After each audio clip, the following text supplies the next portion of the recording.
So hello everyone. So we will move on to the next topic, that is cerebellum. So if you take this had been asked as an essay only once. So I can't say that it is a very important topic for university, but you need to understand the anatomy of cerebellum. That is when you will be able to understand physiology. And in physiology, cerebellum is a very important essay question. So you need to cover anatomy of cerebellum as a gist there, if it is as an essay. So you need to have a brief understanding of cerebellum. So we'll get started. So as an essay, you need to cover cerebellum under these following side headings. First, external features, subdivisions, internal structure, and a very important feature or a structure that is concerned with cerebellum, that is your cerebellar peduncles, and finally arterial supply, and of course clinicals are very important. Okay, so please understand, as I said in my previous videos also, neuro you need to correlate with clinicals, because in your postings or as a CRRA, or we all become a clinician now, general physician, we will encounter patients with some neurological neurological diseases. So you need to have a clear-cut understanding of every part that is concerned with neurology. Very important. Okay, so if you go to postings and everywhere, they ask only about neuro. Okay, so we'll get started. So external features, if you take the first external feature that we will be studying is parts of cerebellum. Okay, so if you take parts of cerebellum, we have two parts. A pair of hemispheres. As we saw in cerebrum, we have a pair of hemispheres and then a median worm-like structure called as vermis. So if you take these are your hemispheres. This pink color one is your cerebellar hemispheres. So we have a pair of hemispheres and then median worm-like structure. So if you take this structure, it is more or less similar to earthworm, right? So you have a median worm-like structure that is called as vermis. Okay, so these are the two structures. Now, if you take this vermis, you have two, we can say it is being divided into two. You have a superior vermis and you have an inferior vermis. What are they? You have a superior vermis and then you have inferior vermis. So if you take superior vermis, it is more related to the superior surface. So this picture, we are viewing the superior surface. So the cerebellum is taken and you have just observing the superior surface. Okay, so if you take the superior surface, we will be able to appreciate the cerebellar hemispheres and the superior vermis. Okay, so I told you vermis, a median worm-like structure. It has two parts, superior vermis and then inferior vermis. Superior vermis related to your superior surface and your inferior vermis related to the inferior vermis. So we will see where exactly in inferior vermis. So clear, ma? So in this slide, if you take, you should know we have parts like your pair of cerebellar hemisphere and then vermis. Okay. Next is about your surfaces. So as I said, we have two surfaces. One when you view from the superior aspect, that is the superior surface. Another one is the inferior surface. So if you take, this is your superior surface and this is going to be your inferior surface. Okay, so if you take this picture, here he has mentioned something called vallicula. Okay, so if you take this vallicula, so I'll just take an annotate. So if you take, see, vermis we saw, right? So just imagine this is the cerebellar hemisphere, this is a cerebellar hemisphere, and this is your superior surface. Okay, so what is going to happen is you have your superior vermis that is going to be related to your superior surface, and we have your inferior surface of cerebellum, right? So the superior vermis is actually going to hook inwards and be related to the inferior surface. If you take this picture, this is superior vermis, so it comes all the way around like this and it is going to go inwards. It is going to hook inwards and it is going to be related to the inferior surface. So the moment it hooks inwards, you have a very important structure. Again, if you take in the inferior surface, there is going to be a median notch or a groove, I can say, that is called as vallicula. What is that called? It is called as vallicula. So vallicula, it is going to be a groove-like structure where your inferior vermis is going to lodge. So the inferior vermis is related to the floor of the vallicula. Okay, so where is vallicula present? It is present in the inferior surface of the cerebellum as a median groove or a notch, I can say. Okay, so we have seen the parts, we have seen the surfaces. You have a superior surface, you have an inferior surface. Inferior surface, we have a deep median notch or a groove called as vallicula cerebelli. And the floor of the vallicula cerebelli is related to your inferior vermis. Okay, now next moving on to the notches. If you take notches, again 2. So almost if we take the external features, we will have rule of 2. Okay, so 2 parts, 2 surfaces, 2 notches. So if you take notches, we will have an anterior cerebellar notch and you have a posterior cerebellar notch. So if you take anterior cerebellar notch, you are going to have medulla and the pons, which is going to occupy the anterior cerebellar notch. If you take your brainstem, you will be studying the cross sections of brainstem. So if you take the upper part of the brainstem is called as your midbrain, okay, followed by a middle structure called as your pons. So this middle part, I can say it is your pons, and the lower part is your medulla oblongata or your medulla. So this medulla, it is going to be continuous with your spinal cord via your foramen magnum. So if you take this anterior cerebellar notch is related to your medulla and the pons of your brainstem.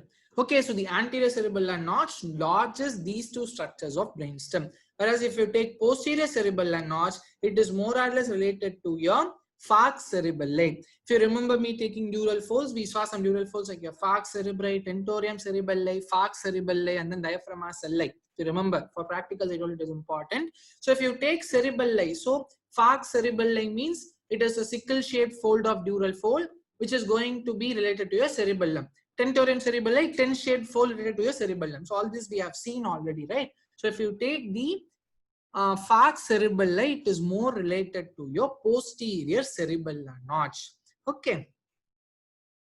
So next important is your fissures. So the last external feature is fissures. So fissures alone, we will be having 3 fissures. So what are the fissures? You have something called fissura prima, or it is also called as primary fissure. Okay. And then you have something called horizontal fissure. You have something called posterolateral fissure. So you will have 3 fissures: primary fissure or your fissura prima, horizontal fissure, posterolateral fissure. So if you take posterolateral fissure, see, you just understand fissure is going to be any demarcation, I can say. Okay, so if you take this posterolateral fissure, it is going to separate flocculonodular lobe from the rest of the cerebellum. It is going to separate flocculonodular lobe from rest of the cerebellum. Okay, so if you take, this is your posterolateral fissure. The violet line that I am drawing is your posterolateral fissure. Okay, so this is actually going to separate the red colored box of your flocculonodular lobe with your rest of the cerebellum. So what is this flocculonodular lobe is? It is found on the most inferior aspect of the cerebellum. Okay, so mostly if you take, this is the sole structure found in the lower animals. We'll be seeing in the phylogenetic relationship. Okay, so in humans, this flocculonodular lobe is going to be the posterior most, or the last part of cerebellum, I can say. Okay, so that, and it is separated from the rest of the cerebellum by means of your posterolateral fissure. Next, you have your fissura prima. If you take fissura prima, the first thing that you must write, this fissure, it runs at the junction of anterior 2/3 and posterior 1/3 of superior vermis. So if you remember this picture, we'll just take this picture. So I told you the superior vermis is related to your superior surface of cerebellum. And if you take, this is your fissura prima. So if you take, this is your superior vermis, till this portion I can say. Okay, this you're able to appreciate. So if you take this fissure, it runs at the junction of the anterior 2/3 and posterior 1/3 of superior vermis. And it is also going to be a line of demarcation between your anterior lobe and then your posterior or the middle lobe. Okay, are you able to understand? Fissura prima, 2 points, man. First point, it is going to be, what I can say, it is going to be at the junction of anterior 2/3 and posterior 1/3 of superior vermis. And the second point, it is the demarcation bit, or it sets a demarcation between your anterior lobe and the middle lobe. These are 2 points you write with fissura prima. And the last one, your horizontal fissure, it is going to be at the middle lobe, and it is going to be the line of demarcation between the superior surface and the inferior surface of the cerebellum. So if you take here, you have your horizontal fissure. So this is your superior surface, and here you have your inferior surface. So it is going to be the line of demarcation between your superior surface and the inferior surface of cerebellum. Are you clear? So we have 3 fissures: fissura prima, anterior 2/3, posterior 1/3 of superior vermis. You have horizontal fissure, superior surface, inferior surface, and then you have posterolateral fissure, separates flocculonodular lobe from the rest of the cerebellum.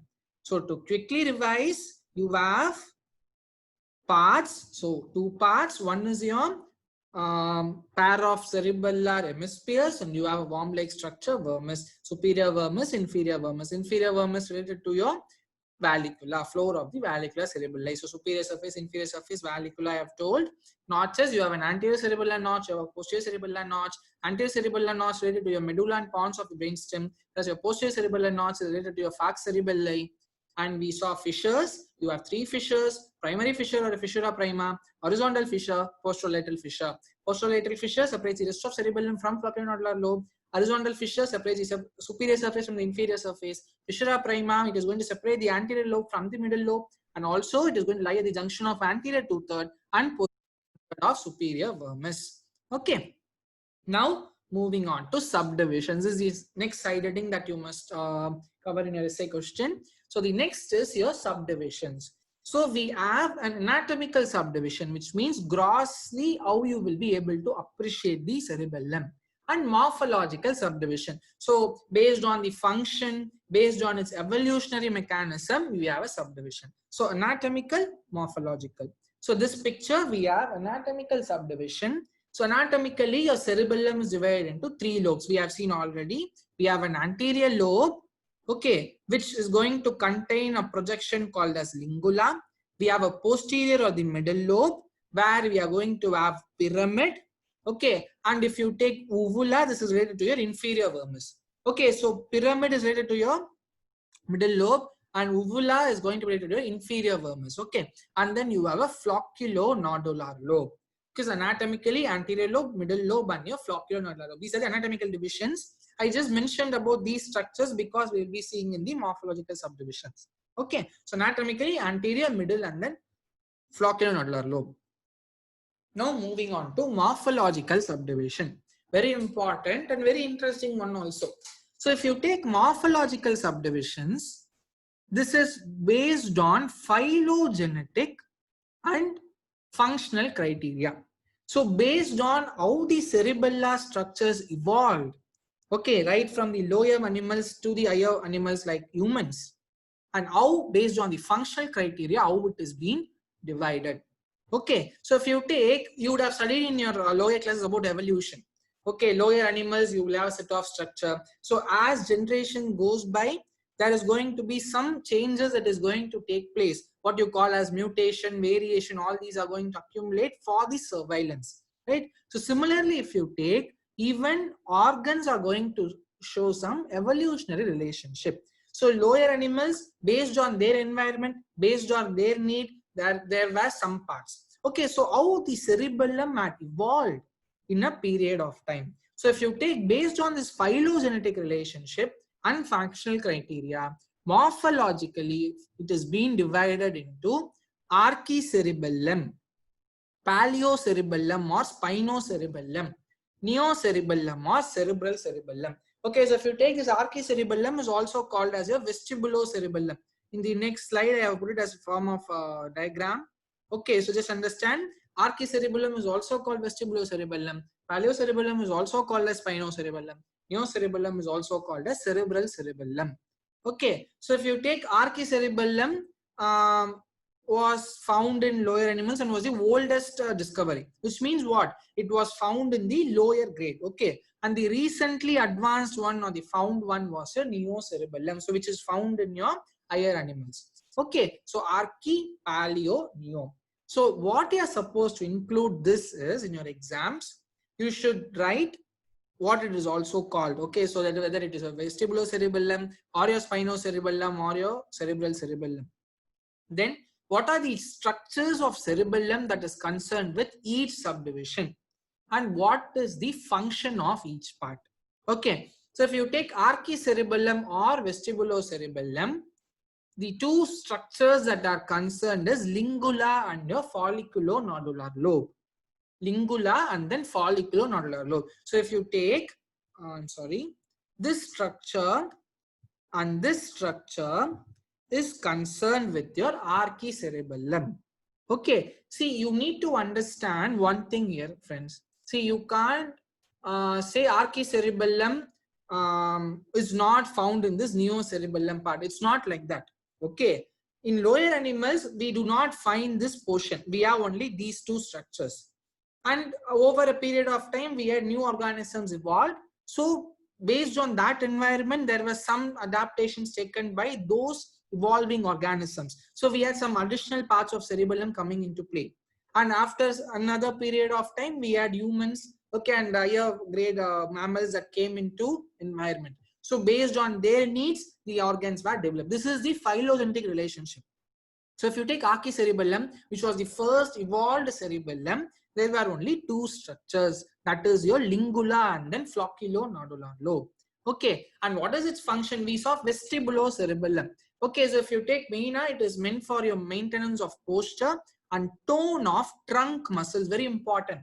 Okay, so archicerebellum, you should write what is also called, what are the lobes involved and what is its function. So archicerebellum, also called as vestibulocerebellum. For the parts related, we have lingula and then folliculonodular lobe. What is its function? Maintenance of posture and tone of trunk muscles, very important. Next, we are moving on to paleocerebellum, which is also called spinocerebellum, which means it is concerned with your spinal cord, right? So there is some relation between the paleocerebellum and the spinal cord. So if you take the structures involved, anterior lobe except lingula. If you remember me, I told you we have lingula, a projection arising from your anterior lobe, and we have seen just now lingula belongs to your archicerebellum.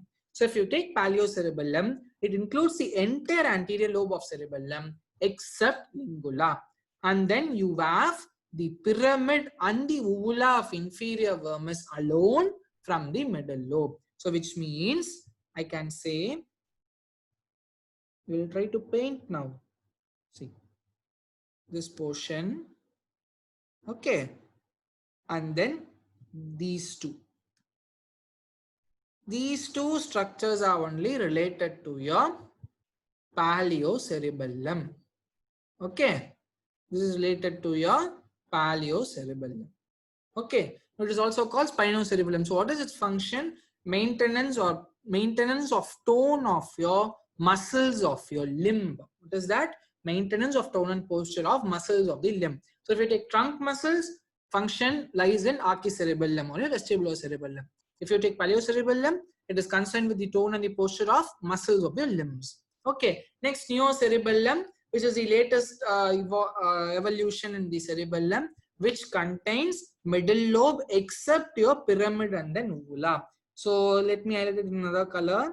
So if you take this entire portion, okay, except your pyramid and uvula, it belongs to your neocerebellum. So in higher mammals, you will have these three. Okay, you all know it keeps accumulating. Okay, only thing, already existing structure, there is going to be an upgradation for the better adaptation and survival. That's it. Okay, this is your phylogenetic relationship. Okay, I hope you all understood. So archicerebellum, vestibulocerebellum, paleocerebellum, spinocerebellum, neocerebellum is also called as cerebrocerebellum. It includes the middle lobe except your pyramid and the uvula, and it is mainly concerned with maintenance, okay, tone of your voluntary muscles. All your voluntary activities are going to be concerned with your middle lobe. So if you take in higher mammals, The entire thing is a combination of these three. So we have all these parts present in our cerebellum. Okay, so each of these is concerned with its own functions that we have discussed. Okay, I hope you all are clear. Now moving on to internal structure. So as seen in cerebrum, we have an outside gray matter and an inner white matter. And as I have told you, in the white fibers of cerebrum, gray matter is made up of collection of neuronal cell bodies, and white matter is made up of collection of axonal fibers or myelinated nerve fibers. Okay. Now if you take in cerebellum, the inner white matter is going to be consisting of some aggregation of gray matter here and there. Okay, so say suppose this is your white matter. Okay, here and there is going to be some central sets of gray matter that is going to be distributed. So yellow one is all your gray matter, that is called as nuclei. That is called as nuclei. Okay, so in the white matter, there are going to be some aggregations of gray matter here and there. Those are called as intracerebellar nuclei. Nuclei present within the cerebellum, that is why it is called as intracerebellar, right? So it is called as intracerebellar nuclei.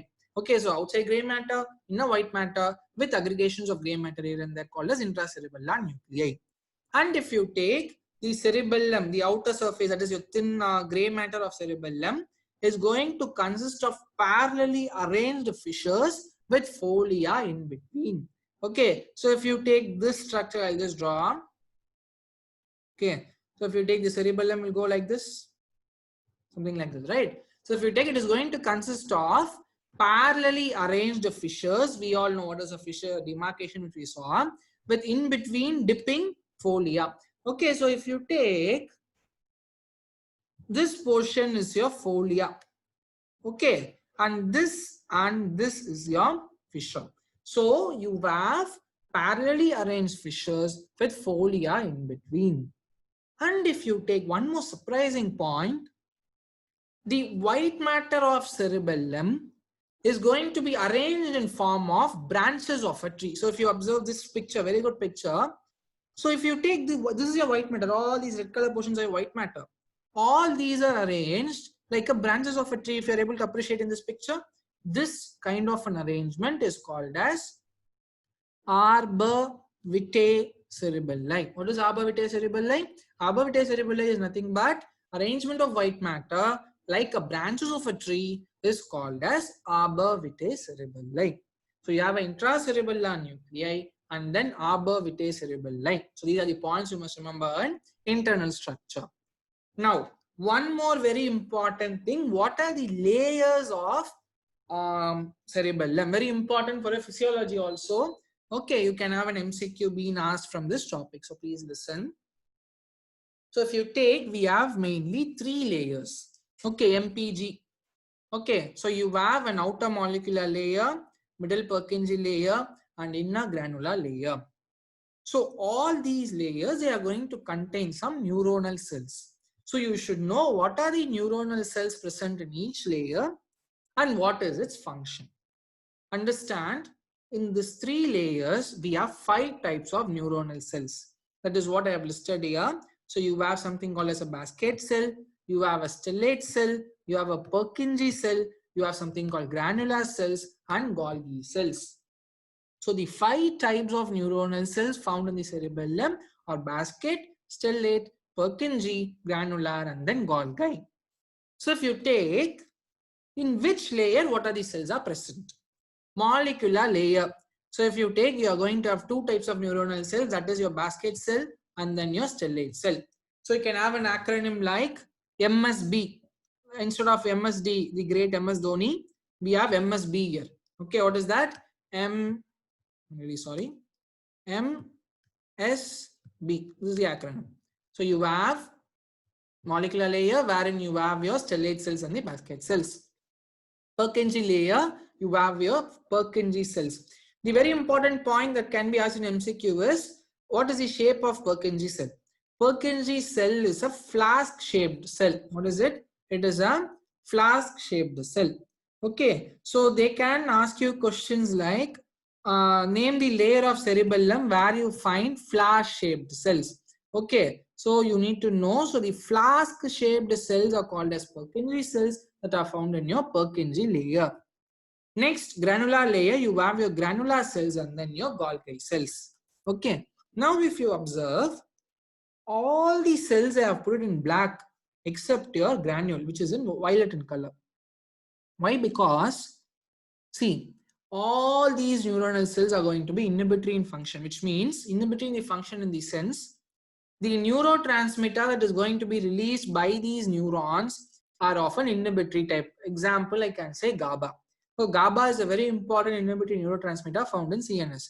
Okay, so if you take neurotransmitters of your basket cells, your stellate cells, your Purkinje cells and your Golgi cells, all are going to be an inhibitory neuron, which means their neurotransmitters are going to be GABA, except granular cell, which is an excitatory type of excitatory type of a neuron.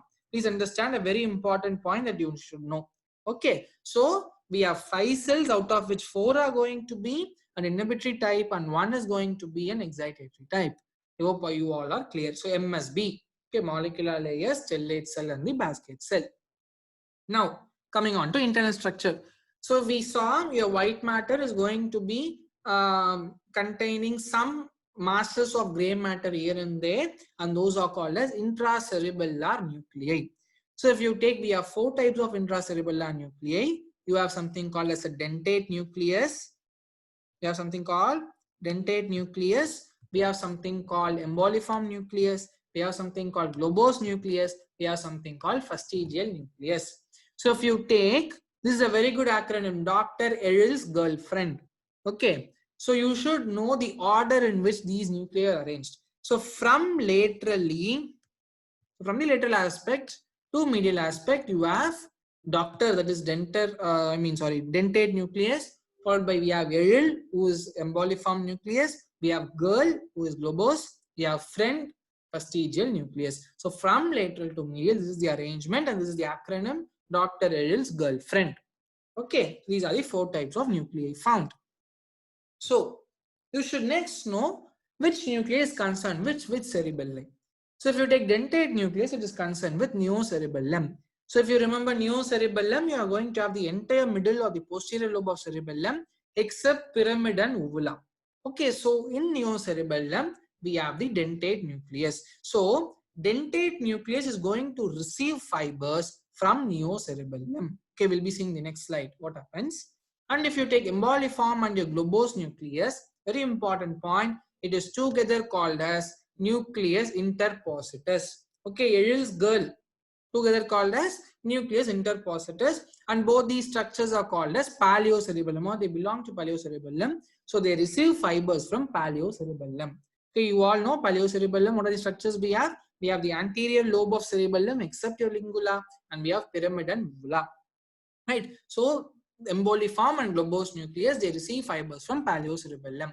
And we have the last one, that is your fastigial nucleus. Okay, that receives fibers from the archicerebellum. So archicerebellum, we have the flocculonodular lobe and then lingula. Okay, so this is the nucleus, and this is the part of cerebellum which supplies fibers to the concerned nucleus. Okay, now if you take, very important for your physiology. Okay, so if you take from neocerebellum, so dentate nucleus, it receives fibers from the neocerebellum. Okay, so if you take dentate nucleus, neocerebellum. So dentate nucleus, it receives fibers from neocerebellum, and from dentate nucleus, the fibers goes to your red nucleus and thalamus. Excuse me, I'm sorry. And if you take similarly, from paleocerebellum, you have fibers going to your globose and the emboliform, that is girl Erel. From there, it goes to red nucleus. And from archicerebellum, we all know it is also called as vestibulocerebellum. So from archicerebellum via your fastigial nucleus, it goes to your vestibular nuclei. Okay, so this is the connection that is present. Okay, very important for your physiology. Okay, so neocerebellum, dentate nucleus, red nucleus and thalamus, paleocerebellum, globose and emboliform nuclei, red nucleus, archicerebellum, fastigial nucleus and the vestibular nuclei. Just remember, from whatever nucleus, it is mostly going to red nucleus and then thalamus. Archicerebellum alone, it goes to vestibular nuclei. Okay, hope you are clear with the connections. Next, you have a very important structure concerned with cerebellum, that is your cerebellar peduncles. So you should know what is the meaning of a peduncle. See, peduncle is nothing but it consists of both afferent and efferent fibers. Okay, so a bundle or a bunch of afferent and efferent fibers constitutes a peduncle. Okay, so if you take cerebellum, we have three types of peduncle. You have a superior cerebellar peduncle, middle cerebellar peduncle, inferior cerebellar peduncle. So if you remember this picture, this is your brain stem. You all know from top to bottom, we have midbrain, pons, medulla. So if you take superior cerebellar peduncle related to your midbrain, middle cerebellar peduncle related to your pons, and inferior cerebellar peduncle related to your medulla. Okay, so this is the arrangement. So now if you take, what are the things that you must know here? So first thing you will write how it is related. So superior cerebellar peduncle is going to send fibers, okay, to your midbrain. Middle cerebellar peduncle to pons. Inferior cerebellar peduncle to your medulla. Okay, so if you take inferior cerebellar peduncle, it mainly sends fibers from your whatever we saw, we saw from the medulla, right? So mainly it sends to your spinal cord, olivary nuclei, and then reticular formation. You just have to note it down. You need to mug it up. No, the go. SOR. Okay, inferior, sir. Remember this acronym. So from the inferior peduncle, it goes to your spinal cord, olivary nuclei, and then reticular formation. And very important is your middle cerebellar peduncle. It sends fibers to the pontine nuclei of opposite side. Very important MCQ. Please make a note. Middle cerebellar peduncle, it is going to send fibers to the pontine nuclei of opposite side. Just now we saw middle cerebellar peduncle is related to your pons, right? So it is going to send fibers to the opposite side of pontine nuclei. And if you take superior cerebellar peduncle, it is the major efferent pathway of cerebellum. Okay, so almost majority of the efferent pathway of cerebellum is concerned with the superior cerebellar peduncle. Okay, so it sends fibers to your spinal cord, thalamic nuclei, etc. And another important point, it forms lateral boundary of upper half of fourth ventricle. Fourth ventricle is a very important short note. You will definitely get this question this year. Short note on fourth ventricle. Okay, the class will be taken. So there you will study the lateral boundary is your superior cerebellar peduncle. So you should know what is a peduncle that time, right? So it forms a lateral boundary of upper half of fourth ventricle, and then you are going to have, this is the major efferent pathway found in the cerebellum. Okay, this is with your peduncles. Almost we are coming to the end of the session. So blood supply, if you take, we have only three important arteries: superior cerebellar artery, anterior inferior cerebellar artery, and posterior inferior cerebellar artery. So if you take superior cerebellar artery and anterior inferior cerebellar artery, they are branches of basilar artery. And posterior inferior cerebellar artery is a branch of vertebral artery. So we will be discussing on arteries when we discuss about the supply of brain and all. Okay, so just understand your superior cerebellar, anterior inferior cerebellar from basilar artery, and posterior inferior cerebellar artery, which is a branch of vertebral artery. Now coming to clinicals, we are coming towards the end. See, cerebellar syndrome is very common that you might encounter as a physician, and this is an important practicals, physiology practical in your first year. Okay, so why did we study all this? Now we saw anatomy. In physiology, you'll be seeing your cerebellum. Okay, why are we studying all this? Is to understand the normal thing. Okay, normally in a normal individual, the cerebellum is going to be like this. These are the structures present. Each structure is meant for this function. Physiology will be studying how each part does its own function that has been assigned. So you understand, you compile anatomy, physiology together, you understand. Now, clinical, there is going to be some small abnormality in this anatomy and physiology that brings in a huge manifestation. Okay, or I can say which is going to be presented very uniquely. Okay, so if you take cerebellar syndrome, you can easily identify, easily understand.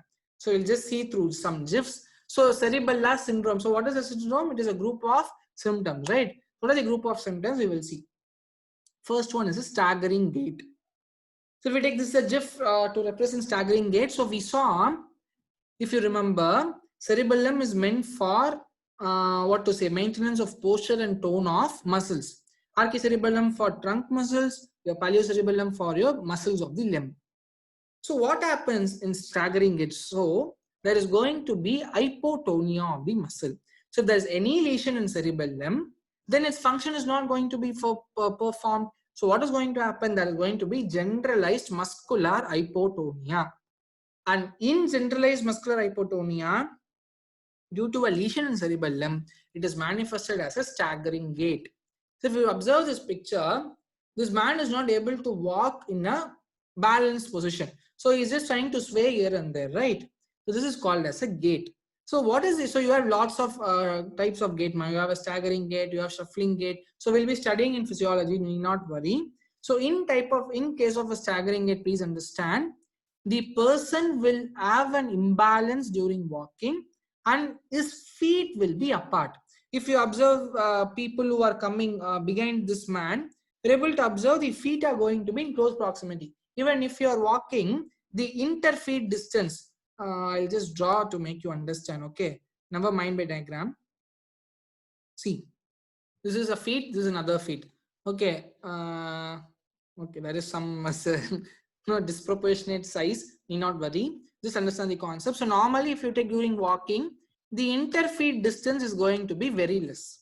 Okay, in case of a staggering gait, the feet is going to be so apart. Okay, so the interfeet distance is going to be very huge there. That is a type of a staggering gait. So staggering gait arises due to what? It arises due to generalized muscular hypotonia. Okay, the next one is intention tremor. So we saw cerebellum is also going to control some voluntary activity of the muscles. So here if you take in this GIF, man is being instructed to touch the pen and then touch the nose. So when he is touching the nose, you can see there is some tremor. Tremor is what? Some shaky movements, right? So this is called as an intention tremor. So tremors following an voluntary activity is called as an intention tremor. Okay, so again we saw this neocerebellum is concerned with your voluntary activity, right? So there is some lesion in the neocerebellar part, there can be an intention tremor. Next, adiadochokinesia. Adiadochokinesia. So cerebellum is responsible for diadochokinesia. So what is diadochokinesia is, you are able to perform a set of opposite movements rapidly. Say suppose pronation, supination, pronation, supination, pronation, supination. So if you are able to do this, okay, like Carnatic musicians who do this talam, okay, that is diadochokinesia, right? So if there is rapid movement, opposite movements taking place, then it is called diadochokinesia. So if you observe this GIF, the patient is not able to actually perform. See, doctor is performing diadochokinesia. He's instructing his patient to do this rapid opposite movements. But if you see this picture, this man is not able to do it that fast. You see, there is some disturbance, and when he's touching the doctor's palm, he's not able to perform. You're able to see this. That is called as adiadochokinesia. Inability of the person to do rapid opposite movements. Rapid is very important. Okay, rapid opposite movements is called as adiadochokinesia. Next, what you're observing, this is, I guess you all know, you have done with special senses, right? So the eyeball, there is some jerky movements of the eyeball. This condition is called as nystagmus. I hope you all know. NYS, nystagmus. Okay, that is going to be rapid jerky movements of the eyeball, that is called as nystagmus. It is again due to cerebellum, lesion in the cerebellum. Just observe this picture. A lady is standing, she is closing her eyes and she tends to fall. This is again due to cerebellar lesion, and this is called as Romberg sign. It is called as what? Romberg sign. So the inability of the patient, ROMBERGS, Romberg sign. What is this Romberg sign positive is? The inability of the patient to maintain a balanced posture when she is closing her eyes is called as Romberg sign. What is it? The inability of the patient to maintain a balanced posture when he or she closes her or his eyes is called as Romberg sign. Again, you observe this picture. Lady is standing now with the eyes opened. She's closing her eyes. She sways to the other side. This is Romberg sign. So, if there is a right cerebellar lesion, patient sways towards the left side and vice versa. So, if there is a lesion in the left part of cerebellum, then she shifts towards or she tends to fall towards the right side. There is opposite side falling. Left side lesion, right side falling. Right side lesion, left side falling. So, altogether Romberg sign. So, these are the symptoms that constitute cerebellar syndrome. So generalized muscular hypotonia manifested as staggering gait, intentional tremors, adiadochokinesia, nystagmus, and then Romberg sign. So with this, it is done. So please go through the clinicals properly, very important. We will meet in the next session. Thank you.